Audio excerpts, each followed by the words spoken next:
વડગામ તાલુકાની જોઈતા ગ્રામ પંચાયતનું સુકાન હવે મહિલાઓના હાથમાં। વડગામ તાલુકાના જોઈતા ગ્રામજનોએ ગ્રામ પંચાયતને ચૂંટણી પહેલાં જ સમરસ બનાવી લીધી છે અને ગ્રામ પંચાયતનું સુકાન મહિલાઓને સોંપ્યું છે, જેમાં સરપંચ, ઉપસરપંચ અને પંચાયતના સભ્યો તરીકે મહિલાઓની વરણી કરવામાં આવી છે। અંધારિયા ગ્રુપ ગ્રામ પંચાયતમાંથી વિભાજિત થયા બાદ સૌ પ્રથમવાર ચૂંટણી યોજાનાર હતી, પરંતુ ગ્રામજનોએ ગ્રામ પંચાયતને ચૂંટણી પહેલાં જ સમરસ બનાવીને સામાન્ય સ્ત્રી સીટ હોવાથી આખી પંચાયતનું સુકાન ગ્રામજનો દ્વારા મહિલાઓને સોંપ્યું છે, જેમાં સરપંચ તરીકે મંજુલાબા ચાવડા અને ઉપસરપંચ તરીકે મનીષાબા ચાવડાની વરણી કરવામાં આવી છે। ગ્રામજનો દ્વારા સમરસ જાહેર કરાયેલા મહિલા સરપંચે ગામને ગોકળિયું બનાવવાનું નિર્ધાર કર્યો છે। સરસ માહોલ છે અત્યારે તો। પહેલાં અંધારિયા ગ્રામ પંચાયત હતું, પછી એના પછી જોઈતા ગ્રામ પંચાયત ચાલુ કરવાનો નિર્ણય લીધો ગામજનોએ। ગામના સભ્ય જઈ સંતૃપ્ત સરપંચ ચૂંટવામાં આવ્યા, જેમાં સરપંચ ઉપસરપંચ તરીકે મંજુલાબેન અને સરપંચ તરીકે મંજુલાબેન અને ઉપસરપંચ તરીકે મને ચૂંટવામાં આવ્યા।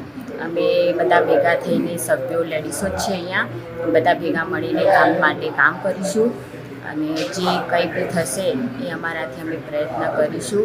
ગામ માટે યોગ્ય કોઈ બી કાર્ય હશે અમે બધા ભેગા મળીને કરીશું। હા, એમાં જો પહેલાં 5 વર્ષ હું સરપંચમાં હતી જ અંધારિયામાંથી એના પછી ફરી ચૂંટણી આવી, એમાં મારી પંચાયત વિભાજન કરી। અમે વિભાજન થઈને પંચાયત આવી એટલે અમારે ગામવાળાએ અમારા પર એટલો વિશ્વાસ મૂક્યો કે ખરેખર આવા જ માણસોની જરૂર છે અને આ જ યોગ્ય છે એમ। એટલે એ રીતે અમારી ગ્રામ પંચાયત અલગ થઈ એટલે ગામજનોને અમારા પર વિશ્વાસ મૂક્યો અને અમારા ફર્સ્ટ નંબરના જ પહેલી વાર જ અમારી ગામની તો કહેવાય તો પહેલી વારની જ જે ચૂંટણી છે એમાં પણ ગ્રામજનોએ અમારા માટે એટલો વિશ્વાસ મૂકી અને અમારું બિનહરીફ અમને ચૂંટ્યા છે અને એમાં આખી બોડી પણ અમારી લેડીઝની જ છે। ગામમાં કેવા વિકાસોના કામ બાકી છે, કેવા બાદ કરવામાં હા, આવશે? એમાં જુઓ ગામમાં બધા કામ જે થયેલા છે એ કામ તો થઈ જ જશે। અમુક અમારી પંચાયત હજી અધૂરી છે, થોડી એમાં થોડું કામ બાકી છે। નવી પંચાયત અમે અહીંયા જોઈતા બનાવી છે, એમાં થોડું કામ હજી અધૂરું છે। મેદાનનું અમે એક મોટું મેદાન બનાવીશું યુવાનો માટે, એમાં એક થોડુંક હજી અમારે એમાં પેલું ગાર્ડન એવું બનાવવાનું બાકી છે। એટલે એ જે કામ કયું અધૂરા હશે એ અમે અને ગામમાં દરેક ઘર શૌચાલય એ અમારી ગામની કોઈ લેડીઝો બહાર જતી નથી, કારણ કે શૌચાલય ઘર છે એટલે એ તો સ્વચ્છતા થઈ પહેલી અને ગામના કોઈ ખરવટ હશે, રોડ હશે અને જે કોઈ જો બાકી હશે કોમ એ અમારી ફરજમાં આવશે, અમે પૂરો કરીશું। ગામને કેવું બનાવવામાં આવશે?